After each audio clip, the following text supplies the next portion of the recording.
लोकसभा अध्यक्षपदाच्या निवडीवरून अटीतटीचं राजकारण आता पाहायला मिळतंय। अध्यक्षपदासाठी आज निवडणूक होणार आहे।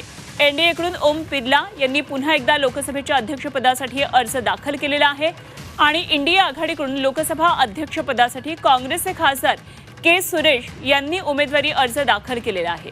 त्यामुळे आता लोकसभा अध्यक्षपदासाठी आज सकाळी 11 वाजता मतदान होणार आहे, निवडणूक होणार आहे।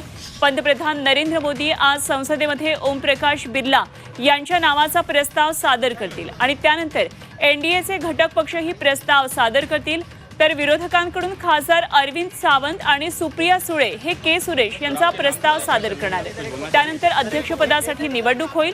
या निवडणुकीच्या पार्श्वभूमीवर भाजपा आणि काँग्रेसकडून आता सर्व खासदारांना व्हीप जारी करण्यात आलेला आहे आणि सर्व खासदारांना संसदेमध्ये हजर राहण्याच्या सूचना दोन्ही पक्षांनी दिलेल्या आहेत। दरम्यान टीएमसीनं के सुरेश यांना पाठिंबा दर्शवलेला आहे।